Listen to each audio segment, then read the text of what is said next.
pastor's wife. She saw me be criticized by someone. And so I just, at that moment, I was really young, and I just kind of shut down. And I wanted to respond, but I didn't know what to say. I feel the high road inside at that moment, but I knew that it was the correct thing to take the high road. Ministry life can be demanding, and pastors' wives often carry a lot on their shoulders. It can be an isolating role, but it doesn't have to be. How can we reach out to others in this journey and truly create a sisterhood? Let's find out together.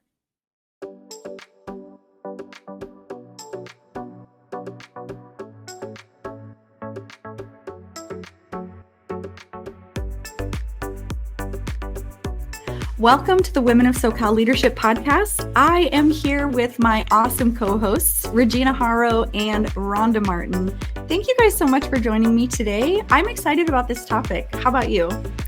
I'm really excited about this topic, Nikki. It's going to be a good podcast.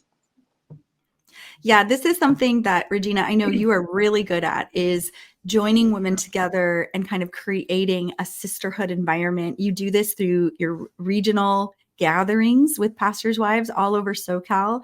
And I just am so grateful that you do that, because this truly is something that sometimes it's hard for us to kind of come up with this on our own, to really like forge friendships that we feel safe to be vulnerable with, to really just be able to let our hair down, for lack of a better term.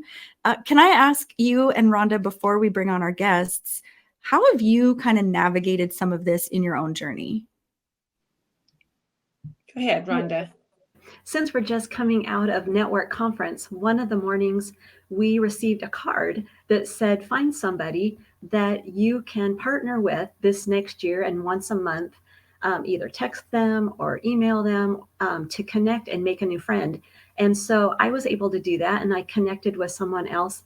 And I just really appreciated having that opportunity that was so purposeful, that we can, seek each other out. And so that's one of the newest ways that I'm just thankful that we can connect with each other. I'm a real relational person, so I really need and enjoy having friendships. So I'm intentional about just being aware in the church as we go along church activities, whatever we're doing, that I'm aware that, and watchful of people that I blend well with, that help me feel good. People make you feel a certain way when you're with them. And so I'm watchful for that. And I take strides to let people into my life, which sometimes can be a risk, but it's worth it. So I'm just like that. And I really enjoy friendships. So it's important to me. Well, I'm so grateful for the work that both of you do to try to bring connection, especially in our network. And Rhonda, you brought up Network Conference. We had such a wonderful pastors' wives gathering. We were like, that room was overflowing. We had set it up for a certain number, and we had to bring in more chairs. And even then, women were standing around in the back. So I hope that was a great starting off point for a lot of our pastors' wives. But I'm really excited about this episode because, Regina, you've reached out to two wonderful pastors' wives, and you've invited them to come and be a part of this conversation. So I'm excited to introduce them and bring them on. Our first guest is Gretchen Merill, and she and her husband have served in pastoral leadership all over the U.S. and in multiple different levels of leadership ministry. But she currently pastors with her husband in Visalia. And so I'm really excited to have her on the episode today. And then our other guest is Gwen Tackett. She and her husband, they serve alongside one another as pastors and counselors, and they really have an emphasis within their ministry on creating healthy marriages. And so I'm really excited to see how their perspectives can bring some depth to this conversation. So let's welcome them on. Good morning, everyone. Hello. Good morning. Good morning. Hello. Welcome to our podcast. It's such an honor to have you guys. Thank you so much. Honored to be with you all. Yes. So as you know, we're talking about relationships, and specifically personal relationships, friendships, kind of this idea of having a sisterhood around us as we kind of walk through ministry together. So before we get started, I just want to ask Gwen and Gretchen, kind of like, Could you share with us your journey becoming a pastor's wife and kind of what that has looked like so far in your ministry? Gwen, do you want to go first? Okay, I was going to say I don't know. Gretchen. Well, my husband and I have not been lead pastors, but we've been associates. And our journey started out in actually in Temecula. We joined with 4 other couples and planted a church. And now the church is actually in Wildemar. We started in a school, that kind of thing. Ministry to me has always been such a privilege. When I was a little girl, instead of playing tea parties, I played church.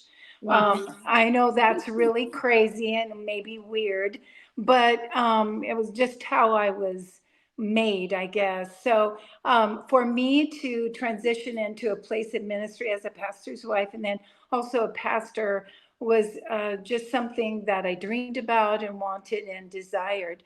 But at the same time, along the way, there were some moments that were challenging, and we'll probably talk more about that as we go along.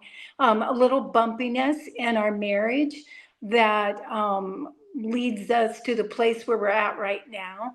And yeah, so mostly wonderful with some bumps along the way. I'll say that. Oh, goodness. Well, I did not grow up in a pastor's home. So we're first generation pastors, Mark and I both. And we got married. We were 18 and 19, went straight to Bible college, and started senior pastoring at 22. Wow. Which that kind of put a label, I felt like, on us. We were in Oklahoma first whenever we started senior pastoring, and we were the youngest by far. Our staff would come on, they'd be like, we were so young. Now we're at the age where it's like, okay, everybody's a lot younger than we are. But because we really had no guideline or didn't know what to expect out of ministry, I feel like we've always just kind of been learning and figuring out things on our own. And it's been amazing, but kind of like what Gwen said, some bumps along the road, trying to navigate and figure out things that were just like, we didn't know what we didn't know. And just trying to figure out where boundaries were, maybe where we could find those friendships that we needed. And it's been amazing. Oh my goodness. We have just loved it. We've been in ministry almost 32 years now. We were youth pastors for 2 years before becoming senior pastors.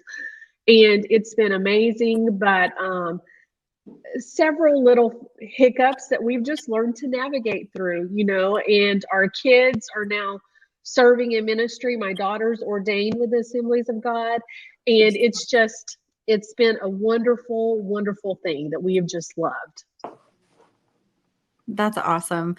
I can imagine that through those journeys, you guys have both mentioned kind of bumps in the road and maybe some struggles. So I imagine you have experienced that isolation that can come with the role. So can you kind of talk about maybe one instance, or if you had, I don't know if you had strategy involved, but like, how did you kind of break out of some of those seasons of isolation? Me first? We'll just let you always go first.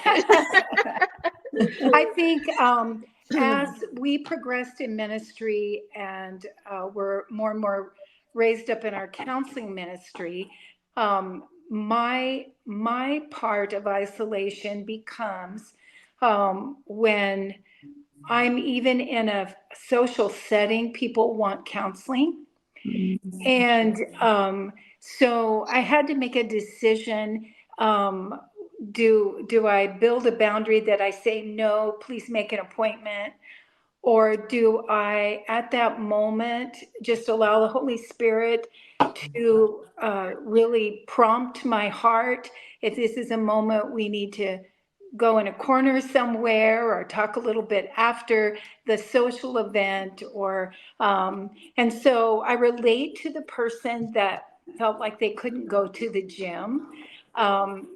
because it just seems to be an element in our lives, and I don't resent it. I don't. In my growing up, I didn't say this, but I came from an abusive home. Not my mom, but my dad.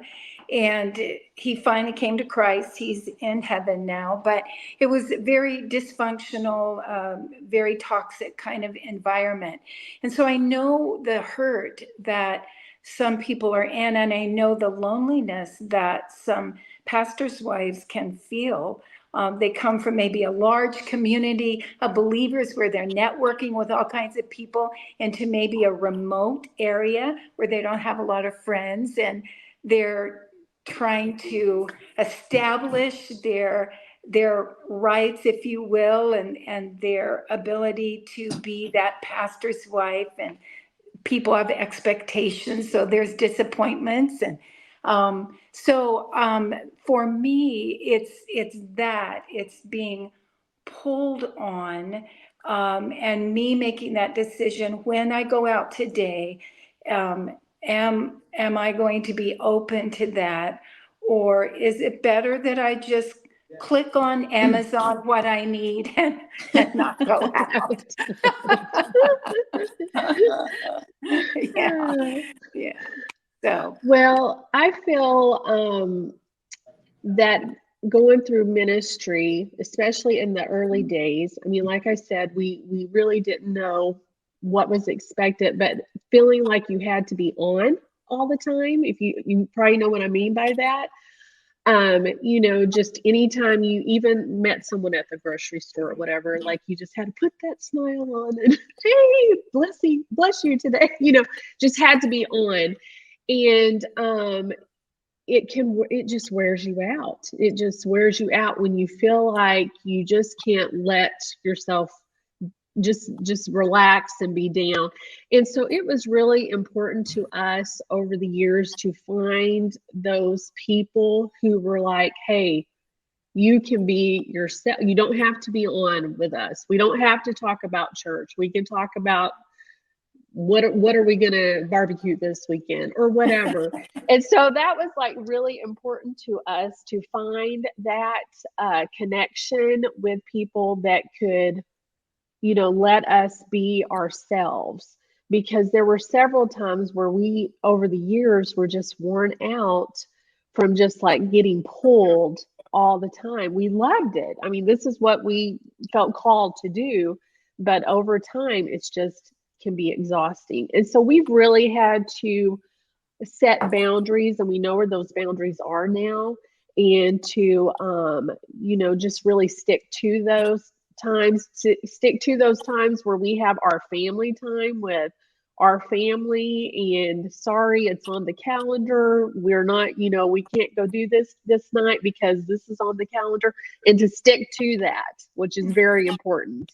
And so I think that has helped us over the years, just to have those boundaries, have those friendships where we can just be ourselves. And usually it's with other ministers, because they're going through what you're going through and they understand. And that's so important, I think, that to have those relationships. I agree with both of you, ladies, that I too have made the decision that when I step out of the house, I am available. I might have plans, I might be going on the day to relax and do some shopping or whatever. But if something comes my way, or somebody sees me and they, like you said, Gwen, that they, immediately want to talk to you. I was going to Food Max yesterday, and a pastor's wife in our town approached me and says, "You know who I am?" And I was like, "Tell me again." And then she just began to have a real conversation about being a pastor's wife. I have things to do, but am available. And in the church also, when we're going to go on Sunday mornings, I go early because I want to be available, and I try to shake everybody's hands and just be friendly. But then, that's someone's opportunity to have a moment with you. And it's important to them. And I want to be available. But those friendships, like you said, Gretchen, that you can just be yourself. Those are so important. And sometimes pastors' wives think we don't need those relationships, or maybe they've come to a broken mindset about them because they've been hurt or whatever, and they feel like it's not a risk they want to take, or it's not something that they need. We do need them. We do need them. We need to feel that that we can be just ourselves. We're not the pastor's wife, but we're just me, Regina. I need a friend too. Mm-hmm. I think you bring up a really good point, Regina. I think you bring up a good point that we're more than just, you're more than just pastors' wives. I say we. I'm not actually a pastor's wife, but I just feel camaraderie with you guys. So forgive me. We welcome you, Nikki. We welcome you. Thank you. But I feel like your point is so good, though. Like the underneath layer of that is you're more than just a pastor's wife. Like you are a daughter of the Father. He created you with purpose. He created you with intention, and you have an identity in that. And in that alone, you also have the privilege of being a pastor's wife, but it's not who your core identity is. Mm-hmm. And I think that's why it's so important that we fight off isolation, because, right, the enemy wants to pluck us right out. And if he can keep us over here away from everybody else, then he can continue to keep our mind occupied and distracted with things that are not of the kingdom, right? Mm-hmm. So I'm going to ask this question to the whole group. Okay. We know that building these strong connections with women who are in similar roles, similar life stages is truly key to fighting isolation. But let me ask you this. What are some practical ways we can do that? Because not everybody is relational naturally. They may know they need it, but the idea of walking into a room of strangers is mortifying to them, or they just feel like it's just easier. I'll be fine. I don't really need that. So can you guys share some practical tips on how do they get started? Where do they go? What do they do? I'm just waiting for someone to jump in. For me to make a relationship with somebody new, because I don't just need one close friend or two. I'm open to however many the Lord wants me to have, because they offer different benefits, and I enjoy different things with different friends because of their personalities and their character and stuff. So, but in church, and even in non-church atmosphere, I'm aware and looking for those special people. Let's say you have a feeding at church, and you're working shoulder to shoulder with people. You spend the day with them, you get to learn about them, and possibly you blend well with that person, and you just take notice of it. And if someone keeps kind of revealing themselves to me, and it's a good thing to me, it's beneficial to me, then maybe I'll ask, hey, would you like to just come Saturday? I have a project, just something simple that's not like, hey, you want to join my ministry? You could be my lead person, and that you're locked into that relationship. But just give a little something that you work alongside them, and then you'd be like, maybe I will see. Or, oh, I really like this person. We're really compatible. We think alike. We're ministry minded. So just being aware as we work alongside people all week long. So just being aware of those people that God has put right there in our congregation, and possibly that's a friendship for you. Mm-hmm. Yeah. Mm-hmm. Yeah. Well, I love, I'm very relational too. And Rhonda knows this about me because we were on staff with her and Pastor John before they came to the network office. So I also love to get to know the uniqueness of ladies and their walks of life and the things that they're involved in. My husband teases me because we will go to the store or whatever, and he can't find me. I'm off in an aisle somewhere getting to know somebody. And by the time I'm finished, I know sometimes even their bra size, not really, please edit that out. But you find out about their children, but you find out so much about people when you're like doing coffee, just face to face, or you just spend that extra time with them. I love making people feel special and more valuable, because they are.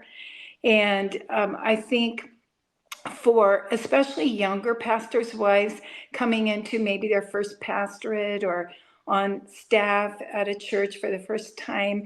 They need reassurance and they need some mentoring and come alongside them and very respectful toward them. And if they make a faux pas, like just don't announce it publicly or make fun of them, but just love them through that, but give them the guidance and the direction they need. So I love that personal touch. I love ministering to hundreds, but I love that one-on-one. I also believe in mentoring, and I think that's very, very important that someone's speaking into our life and we're speaking into someone else's life. So Well, Regina, I feel like has done a great job of just pulling pastors' wives together. I'm yeah, just going to give you kudos, Regina, because I've never seen like been a part of any district that is so good, that has someone so good at doing that. So thank you so much yes, for doing that, because she does thank a you. great job of just trying to connect pastors' wives and minister to them. And I think that's so important. There's so much now, let's say than 20 years ago, where the world has become smaller. And I feel like ladies can get connected through like the podcast or social media. There's all kinds of groups and things that they can be a part of to just get connected where they may not feel a connection, but there's so much out there that is offered. And, Mark and I both have always, whenever we've been part of a church, you usually have people, staff that comes in, that aren't from the area.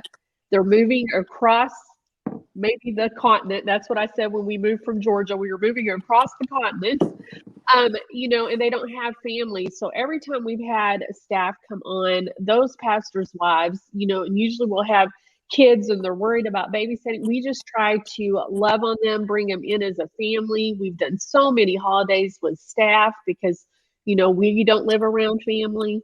And just trying to love on those that come in and just feel like they have someone they can talk to. They have someone where like, hey, can I put you on the emergency contact for my kid for school? I've been put on that many times. And just, loving on them, and because they don't have family. So we've always, our staff, my kids will say this, they have so many uncles and aunts that aren't uncles and aunts, but it's the staff. They're like, we feel closer to our church staff than we ever did our family because we've never lived close to family. And I just think that's so important to make sure that you connect with your pastoral staff. I mean, especially, there's so many out there, but we have so many on our staff that, like I said, just don't have family or walking through something. And it's just so important to let them know that we can surround each other and be there and hang out for holidays and go to their kids' programs at school or grandparents' day because grandparents live across the, U.S. or whatever. I just feel like that's so important. That's great. I so appreciate both of your comments because I think you're right in the fact that we pour into, and we felt the same way about our staff. They were our family. And so we pour into that. But what I'm also learning is that I need mentors too. And so I can be a mentor and speak into life and make friendships, but I also need people that are speaking into me. And I know that's part of my process right now. And I would consider Pastor Gwen one of my mentors because she has the permission to speak into my heart and my life anytime. But that's, I guess what I'm thinking is we have to be intentional. I mean, I need to think of, okay, now who else can I have speaking into my life so that I can continue to give out, but I also have people speaking in. Mm-hmm. That's really good. Gretchen, you mentioned something that I think is really practical, even for pastors' wives. We have a lot of missionaries in the SoCal network that don't live in the local area because they're out in other parts of the world. And there may be pastors' wives there that can't show up to one of the pastor's wives gatherings or whatever, but we do offer some online connection points. And I'll be sure to put that down in the description below is a link. We have a private Pastors' Wives Facebook group that Regina runs that is open to pastors' wives, and it is just a safe place to connect. And it's also where you'll learn about the next upcoming gatherings and different things like that. But if you don't live locally and you can't drive to one of those, connect there. Like, friend some of the women that are in that group, send a friend request, start, just interacting in that way. I know some missionaries do an occasional Zoom call where they jump on, and they're from all over the world, but they jump on and they just have coffee or tea together, so there's a lot of creative ways you can do that if you can't physically be present for something. Yeah. All great tips. And I especially love that you both, Gwen and Rhonda, touched on mentorship. I think that's so key. But I think that it's important. We naturally tend to mentor people, right? That's just what comes with the territory. It's what happens. But Rhonda, thank you for bringing up that being mentored is so important. And I love that you gave credit to Pastor Gwen here for being a mentor in your life. But can you talk about maybe a time where being mentored has helped you through some times of isolation, whether you were just starting out in your journey in ministry or even recently? How has being mentored helped you? I will address that. So in my early years, I had a very wise pastor's wife. She saw me be criticized by someone. And so I just, at that moment, I was really young, and I just kind of shut down.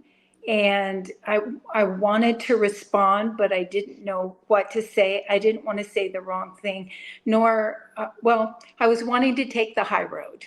I didn't quite feel the high road inside at that moment, but I knew that it was the correct thing to take the high road.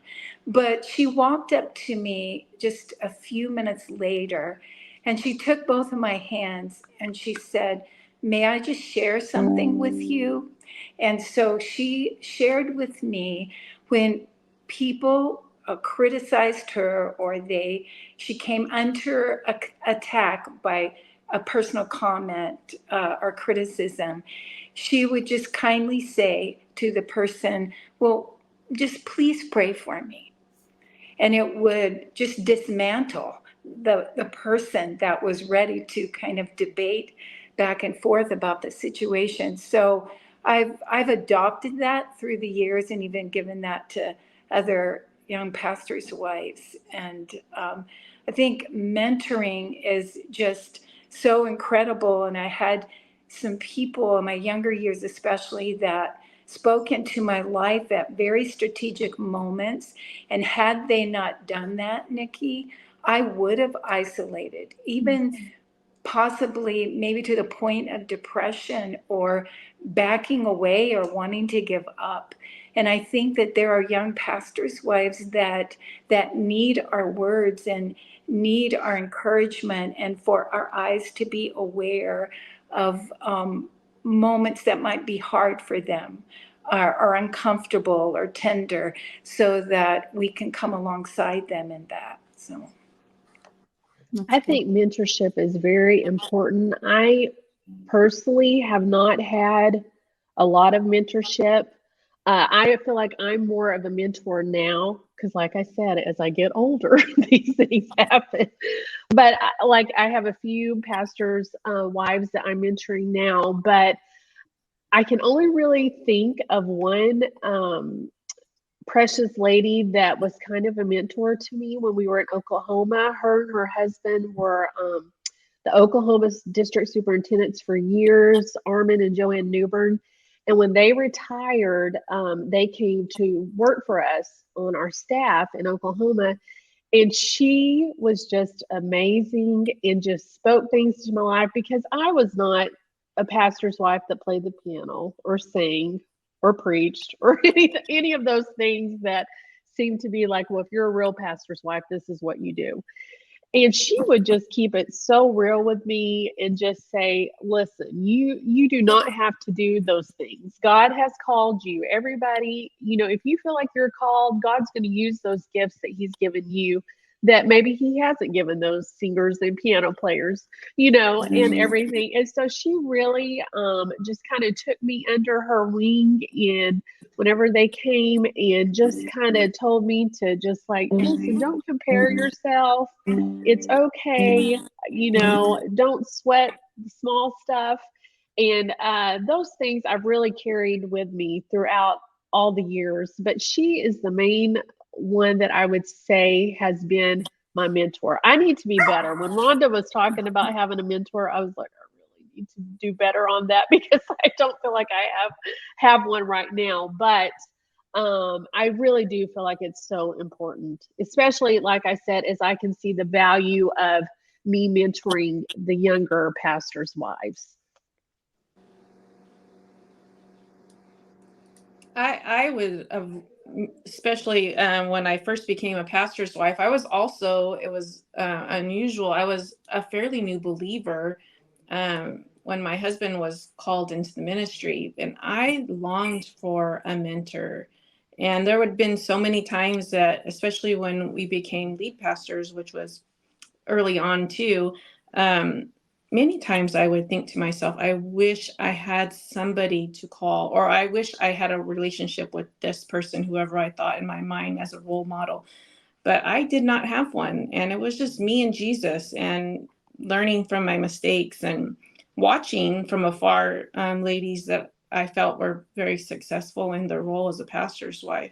So as pastors' wives that are have some little bit of season under our belt, that we should be, as much as possible available.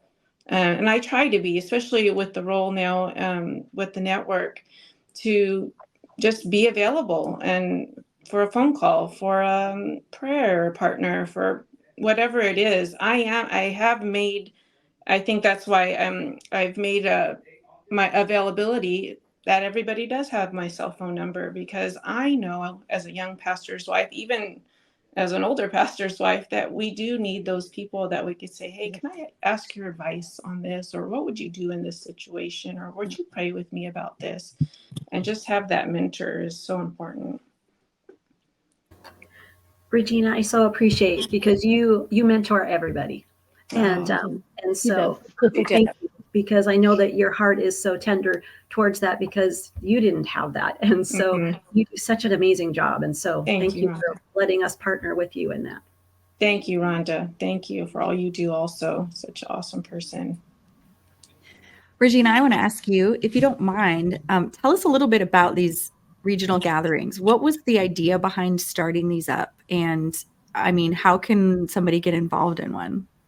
Well, the main reason was the friendship aspect, like we've been talking about today, as giving an avenue for women, which is can be awkward, it can be uncomfortable, or just don't know how to do it, or even who's in our area, to get together with like-minded people, with people in the same roles. And so I thought let's just be intentional about it. And we started one, and it was a very, very small gathering, and the Lord just put it in my heart to start them all over the place and right in your area. You don't have to travel far to have this connection.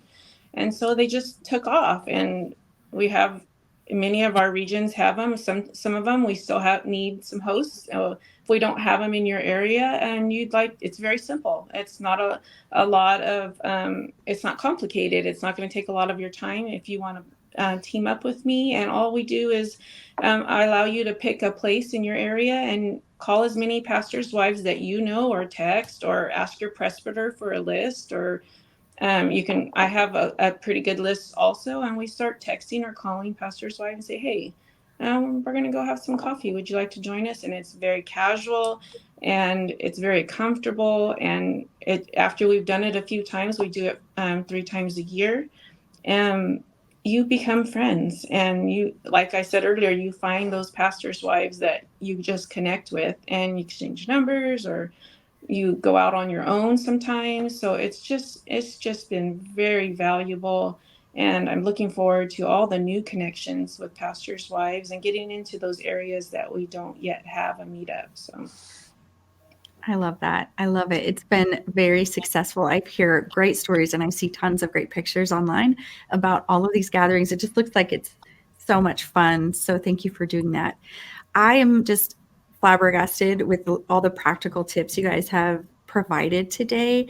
I really hope that people who have listened to this, that women specifically who've listened to this, can begin to feel a little bit more courageous to step out and foster some sisterhood amongst, the women in her area, and even those that maybe this comes naturally, that they see those who aren't a part of their circle and just pull them in. Because sometimes we need that, right? We just need somebody to just grab us and pull us in against our will in the beginning, but then we're like, oh, it's not so bad, But before we kind of wrap this up, do you have any final words of wisdom or anything else that you'd really like to share that's on your heart today? I do, Nikki. I felt like the Lord wanted me to just encourage the listeners to guard their hearts and watch the area of disappointment. Make sure that we deal rightly with disappointment, because disappointment causes some people to crash and burn, and pastors' wives included.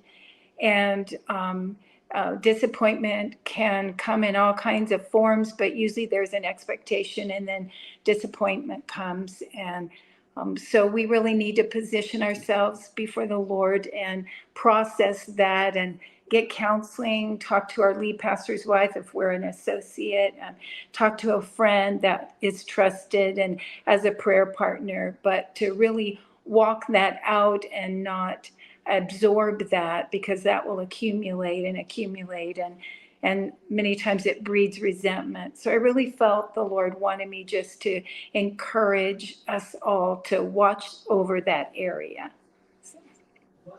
And I just want to say that if you're scared of stepping out, just try something new, just one thing. That can make the big difference, where you're like, you've been longing for something. Just try one new thing and just see if that's something that's going to resonate with you, where that's the thing that you just needed to get that extra little help and confidence in. Because starting out in ministry, I was very shy and timid, and I feel like that kept me from some things that probably really could have helped me. So I would just like to encourage ladies, just try one new thing and then just kind of go from there. I would say this: if you're, as a pastor's wife, if your mindset is, I don't want friends, I've been there, I've done that, I've been hurt, that the reward of a healthy relationship by far outweighs the risk of a painful loss from an unhealthy one. So if it's worth it, that healthy relationship, I know there's a risk of having a painful loss of an unhealthy one, but this one, the relationship, it's worth the risk. If you have to take a couple hits to get that one or that two, it's worth it. That's so good. Thank you guys so much for being on this episode. I have a feeling this is going to really help heal some hearts and encourage women to get out there and give friendship a try and build that sisterhood. It's so critical to our longevity in ministry. So thank you guys, Gretchen, Gwen, for joining us. Regina, Rhonda, it's always a pleasure. And for those of you who are watching, we're just so honored that you would join us today. We are here to help you know, grow, and go. That's the point of this entire podcast. So we hope that this has been a benefit to your leadership skills, and we hope to see you next time. You can find us on all forms of social media, or you can go to our website at socalnetwork.org/women and find out how you can get connected to one of these pastors' wives gatherings, because we'd love to see you there. Thank you guys for joining us. See you next time. Bye, everybody. Bye.